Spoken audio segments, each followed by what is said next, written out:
going to go ahead and hop in.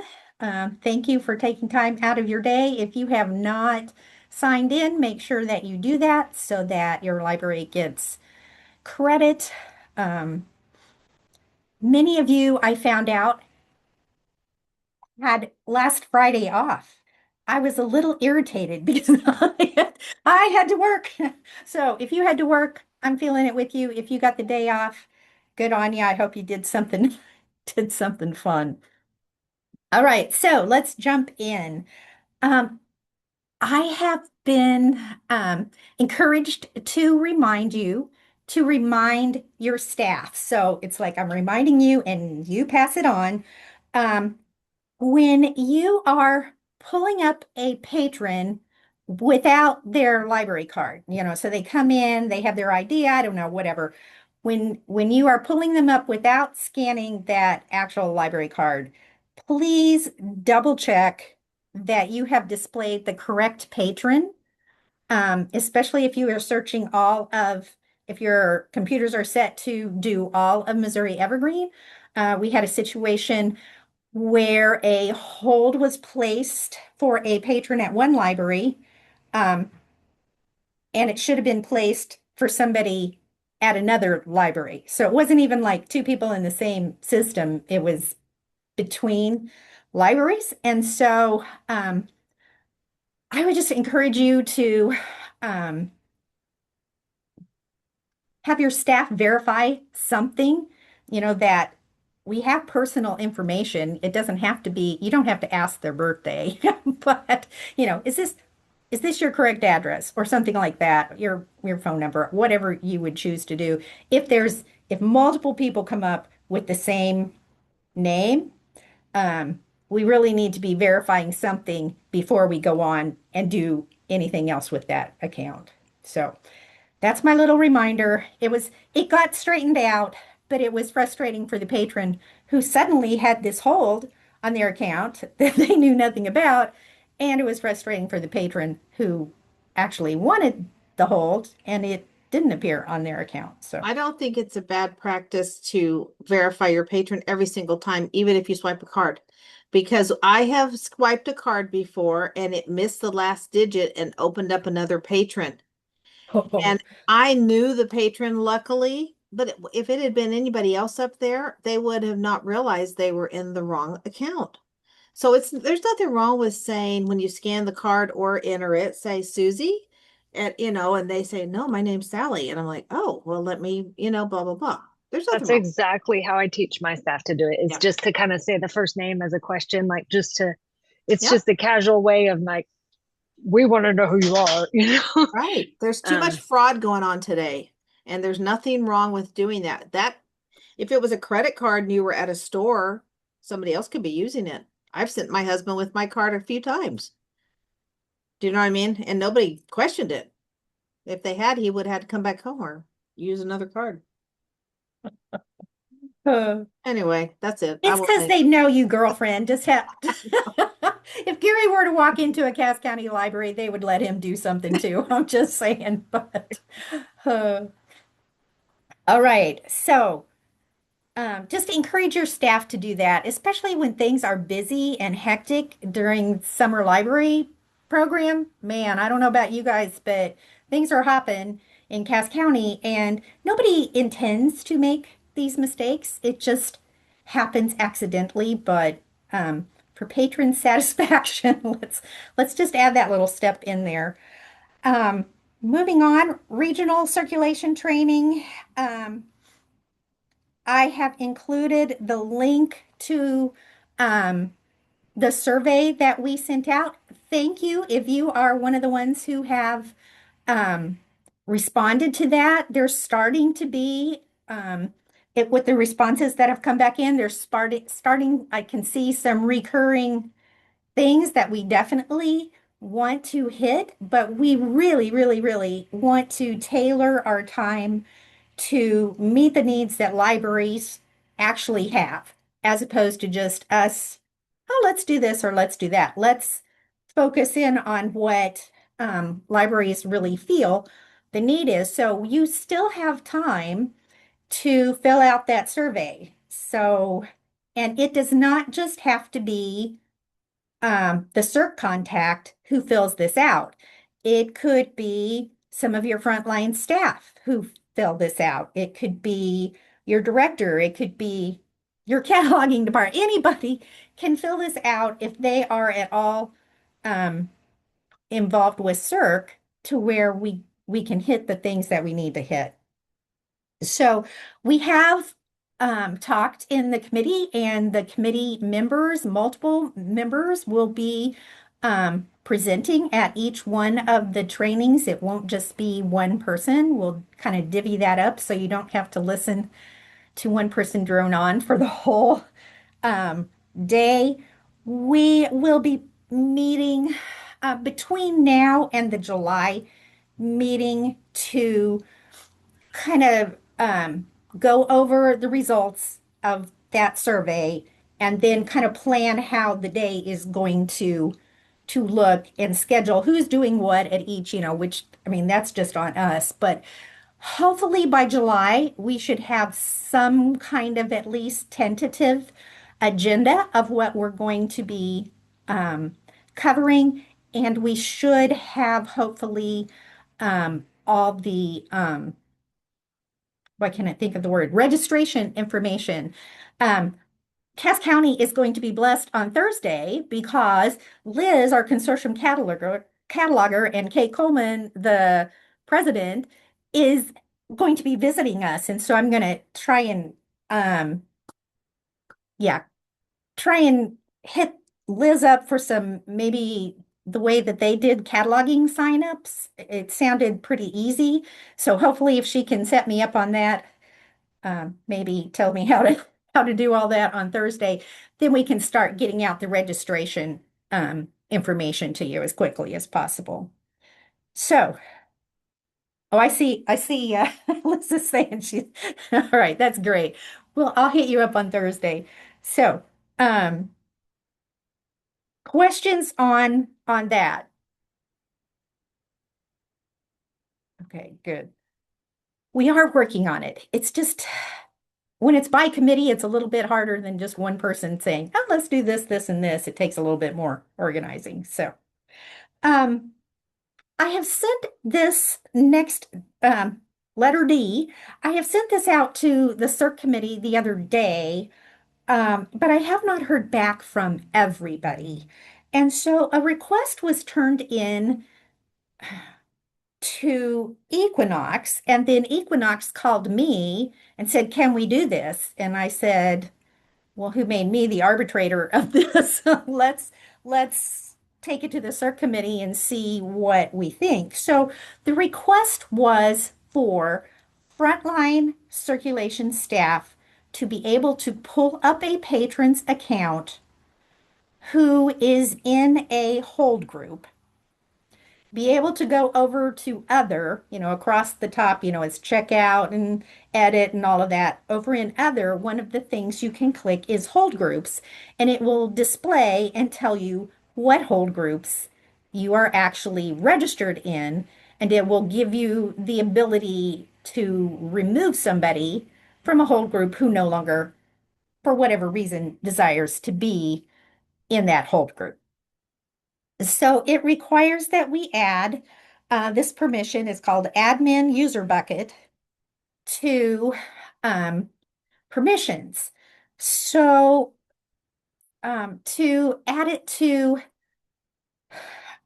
administrators, it's only that one thing that we need to know. And I know, for example, I know Scenic is already adding this to their frontline staff so that they can deal with these things so it's already happening. So among the committee, is there anybody who has any concerns about adding that permission to CERC admin?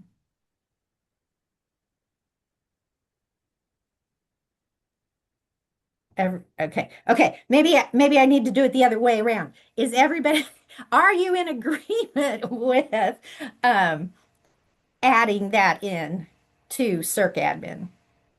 I'm fine I with am in adding it to agreement. CERC.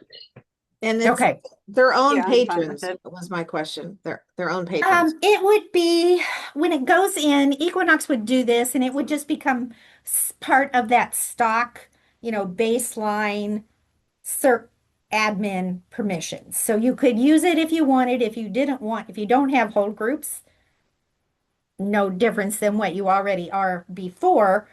Um, and it would be on the system level so that um, if you were a library that had multiple branches, they would be able to see in their system, like a centralized person could create the whole group, but everybody Uh-huh. frontline could do this little piece of management of But it. only for their own library patrons is what I mean. Like, Correct. yeah. Correct. Just for their library system. And there's nothing else attached to the permission.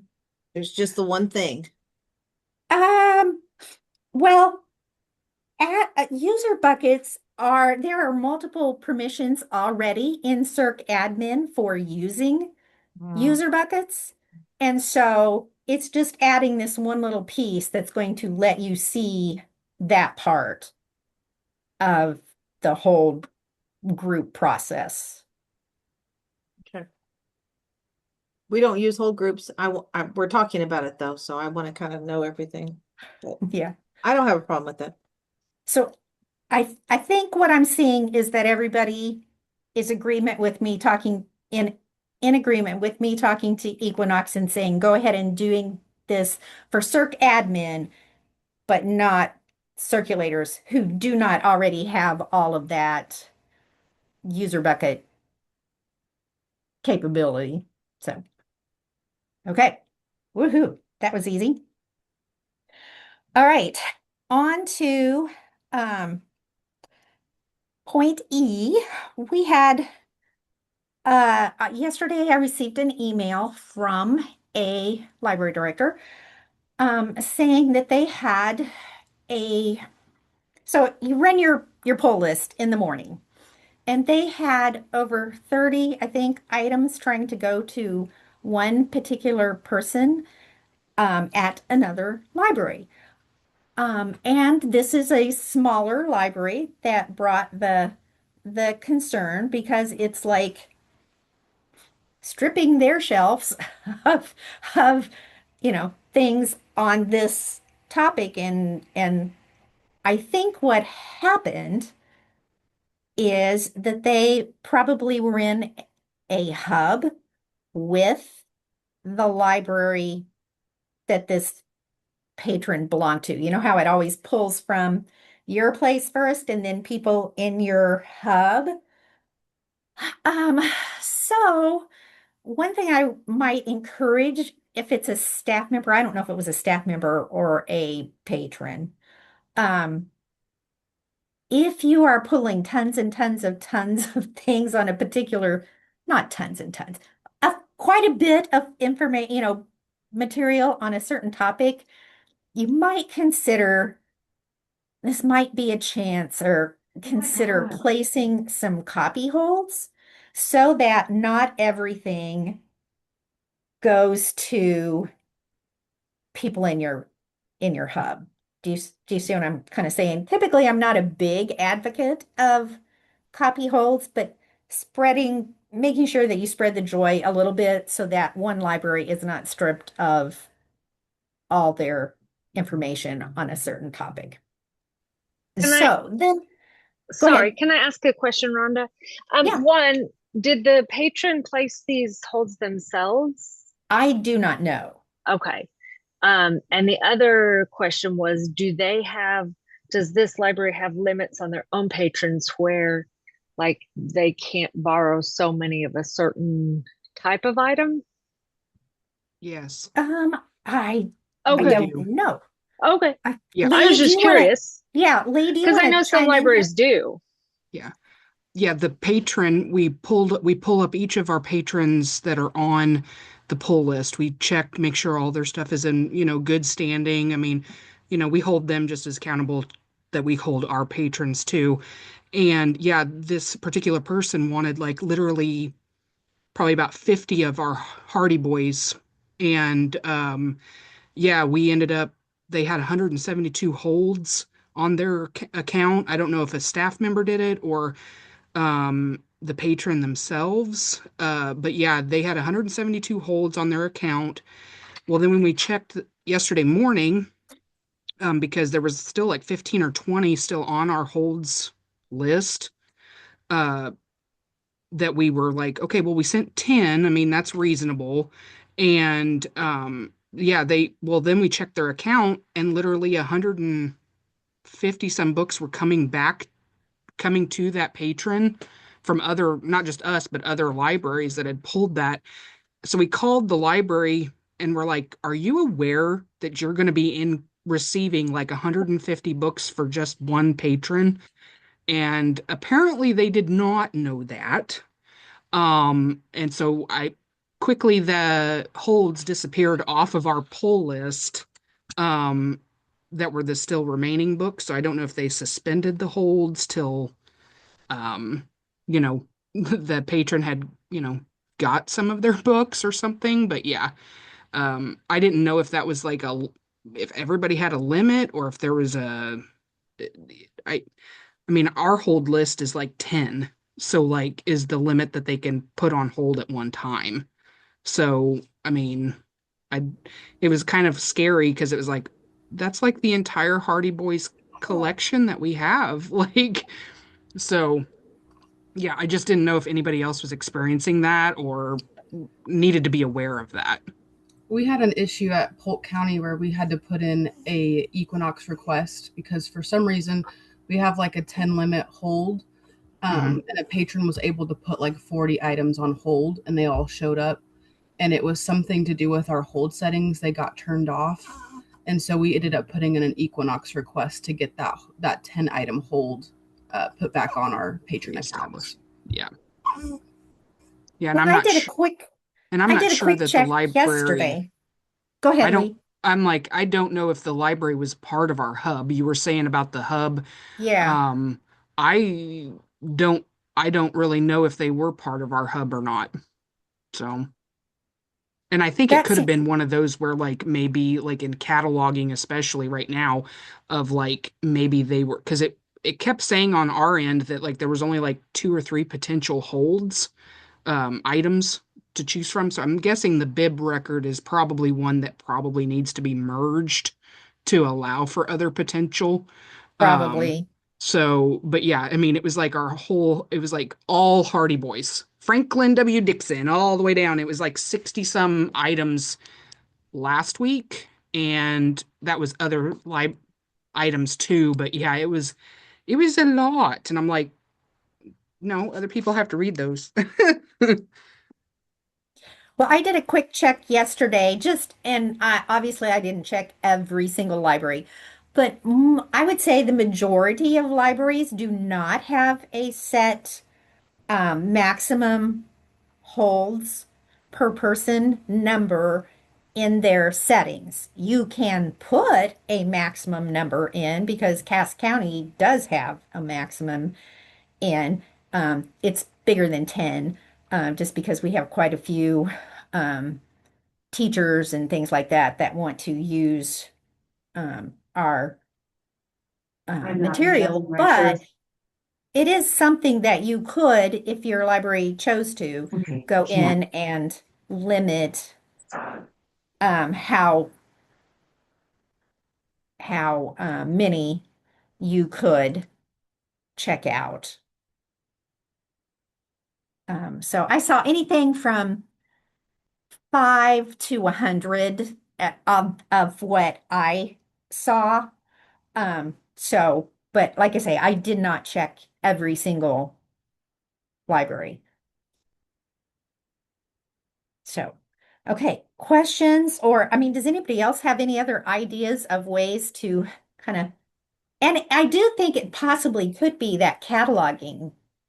Yes, I was gonna say that. I think it's a multifaceted approach. I mean, I think contacting the patron's library is a good move, especially if they just weren't aware that their patron had so many holds. If for no other reason, then they can do what you suggested, Rhonda, which is spread the holds out a little bit more. Mhm. But just because the items are on a pull list, you are not it's not a gun to your head to send the items. So I hope libraries don't feel like that's the case. And it does sound like staff pulled a few and then waited a little bit to see if they would move on. But checking to see if you're the only library that has the item on the bib, I think is thoughtful, because if you are, then sending it would be nice. But then working with your cataloger about the merging issue. So it's kind of a multifaceted approach to make sure that there's not an undue burden on a library.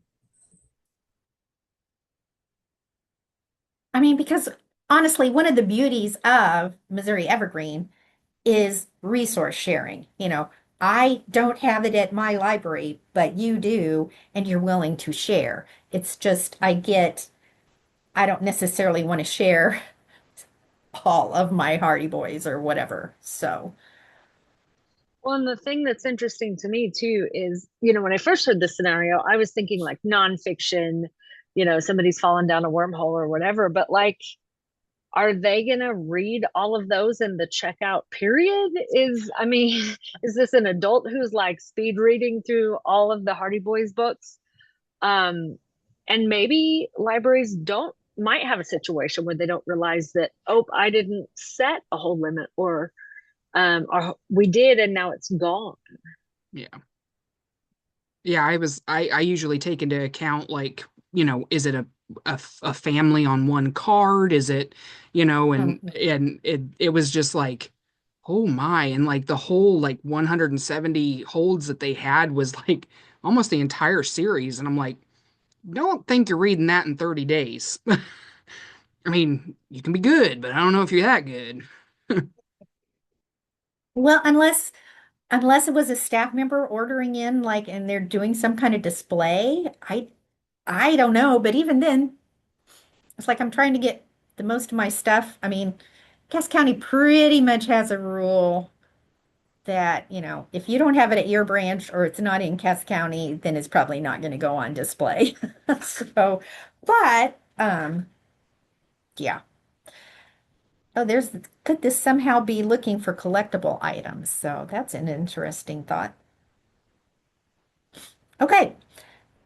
Any other conversation on that? So, I mean, I would just encourage you, if your library wants to put a limit on that, feel free to go in there and put a limit on your patrons. Like I say, I think there's a wide variety of, anything. I saw nothing, which I would guess that's just unlimited, which is the majority of what I saw. And then I saw as few as five and as large as 100. So I think there's a wide variety of tolerance for the number of holds that that a library system will let their patrons put on. But let's try and be maybe even just patron education to help them um, spread around the. A lot of it is shelf constraints too. Like, and I've got 5 shelves for Holtz. That's all we've got space for. So Yeah, where are you going to put 170 holds? Yeah, that's a lot. So, okay. Um, Going on down into the old business, the new um, item condition reports have been posted on the website. And so you would get to them, you go to member resources and then circulation resources. And so you can see the actual MEC one, the normal one that's always been there. It is still there. We want to leave it there. You're welcome to use that if you want. And then Ron has posted the two versions. So there's a landscape version that has four forms on it and a portrait version, which has two. And so any or all of those, or any combination of those forms, are good to go. So, I mean, I really do hope that these larger ones will help us not lose those forms in transit, and also that the patrons will be able to hold on to them a little better, get back to the library with them.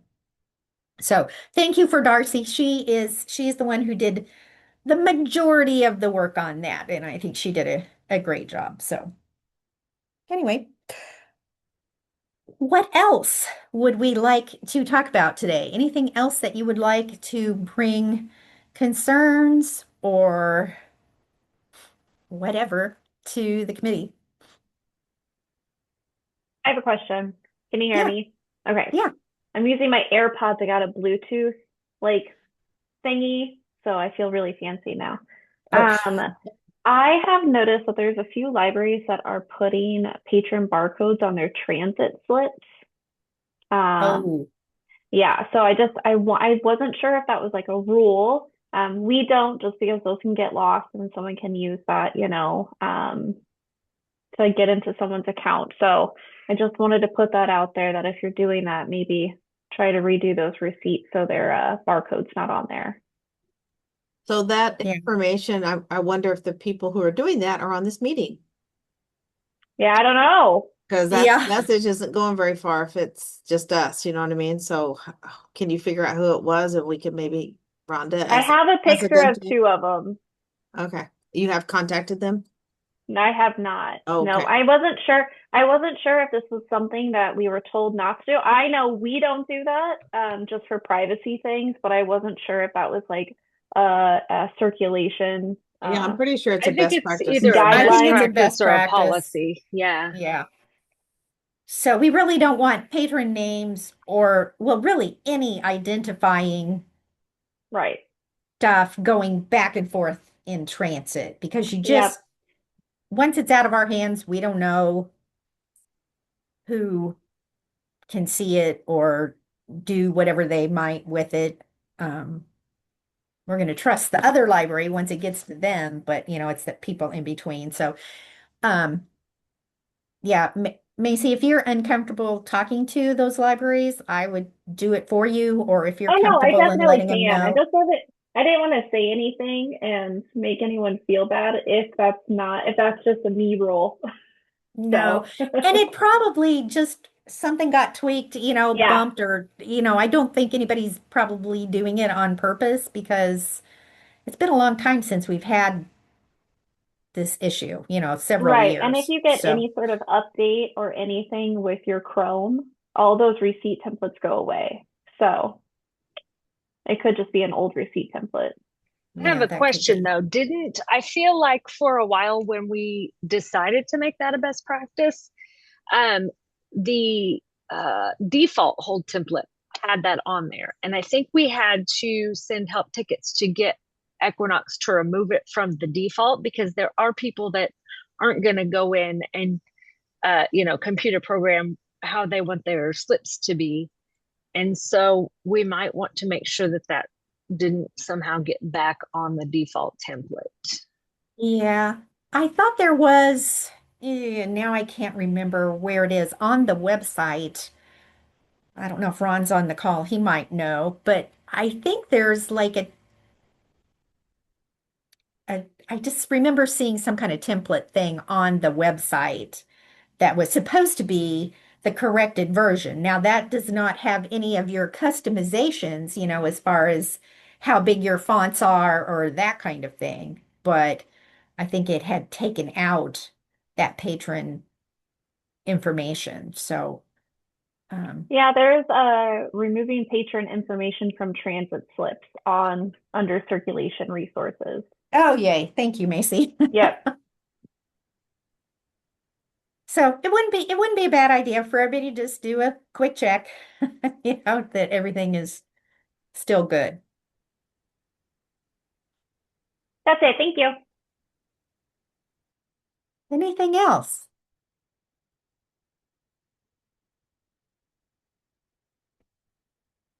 Okay. Well, our next meeting will be July 28th. Um, look for, more solidified information so that your libraries can make decisions on whether you want to attend or how many people you would like to send to a regional training. Time frame. Most of these libraries open at 9, and so you're certainly welcome to get there after that. Um, Usually we'll have like coffee and some kind of pastry type of thing when you first get there so that everybody can have a chance to interact. Start at 10, be done by 3, and lunch would be served. So that's basically the time frame that your commitment that you would be, um, if you're sending somebody to one of these trainings, that's kind of what you're looking at as far as time for that day. So Rhonda, can I ask a question? I got in a little late. Do you know where we are with the transition of the mail slips going to the new system? How many libraries are on board? Where we're at with that? Um, well, I know they've brought on, so in the Kansas City hub, North Kansas City, St. Joe, us for sure are doing it. They've brought on Little Dixie. They've brought on, I think, some other um, Columbia hub thing. That first, I mean, they wanted to start in one hub, just going back and forth between one hub, and then now they've added in the Columbia hub to start. People are having to scan on both ends. So I think it's making progress. Um, but that's all I know. I don't know that much about it. So Thank you. I don't know if that was all that helpful or not, but if you're in the Columbia hub, there's a good chance that they're going to be contacting you to to if you're not already up and going on it to get up and going on it. So, right. Anything else? Hey, Rhonda. Yeah. I don't know if you were peeking at the chat. I couldn't help myself. So I looked up to see the patron that had like the 150 homes. And they have multiple holds press. Yeah, I can't talk. Multiple holds placed on like the same titles. So it looks like maybe they're also like, let's put 2 holds on this title to see which one gets here first. Or I don't know. I mean, I don't know. But and I generally I'm not a fan of like, oh, you can only, even though we do have a hold limit, but it there's, like I say, there's 150 holds, and many of them are like 2 on this title, 2 on this title, 2 on this title, and they're not staff placed either, according to the computer. So just an interesting note.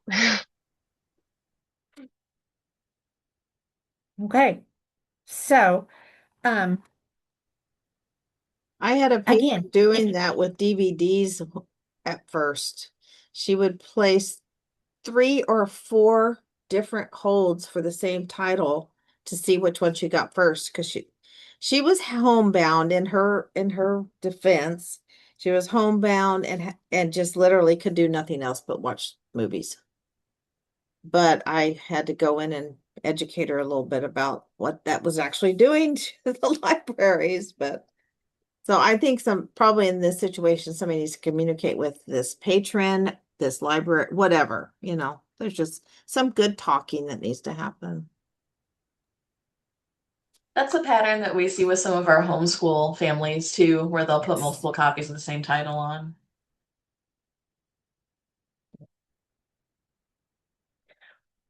well, and I mean, I am all about letting people get what they want to get. That's the beauty of Missouri Evergreen. But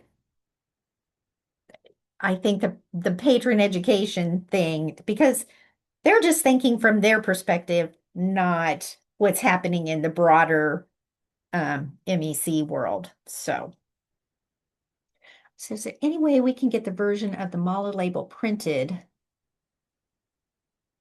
on the label, or is this? I'm not sure exactly what Kessie is asking. Kessie, what? I think she's just asking to make sure we have the right label, so like on version 57. Oh, I think that's it just something we'd have to ask Mala.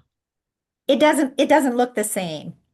Um, the label that you print to do the tracking on does not look like the label that you've been using um, in version 57. So, because there's going to be a barcode, there's going to be, it's just different. So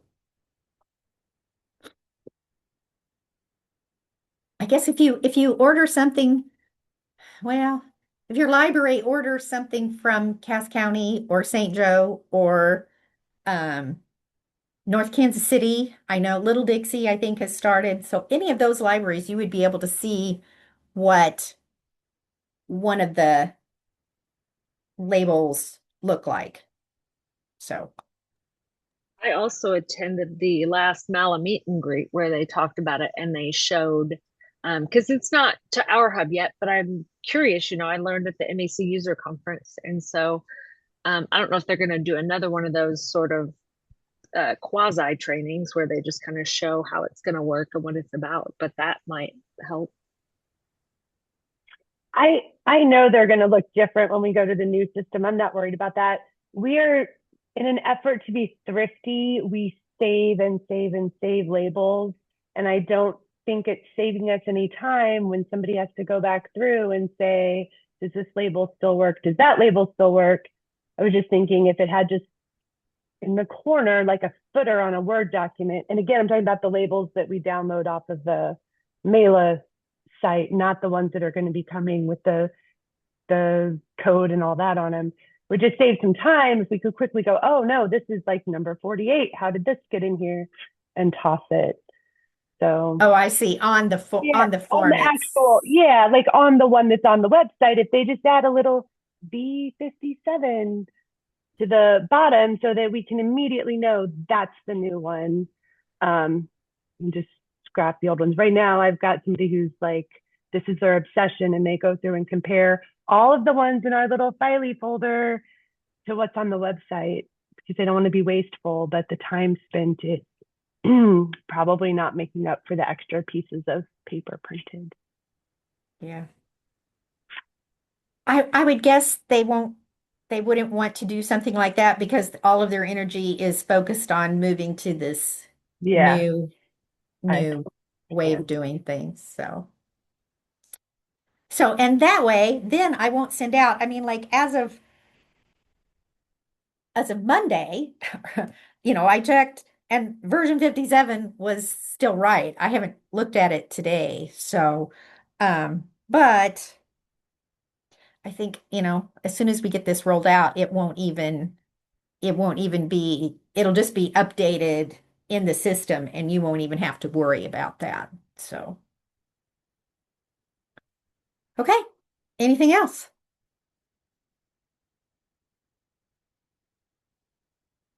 All right. Well, then, go have a wonderful day. Hang out with your library, summer library program kids. You can't hardly help but do that. So, anyway, I hope you have a really great day and we'll see you next month. Thanks, Rhonda. Thank you, Rhonda. Bye. Bye.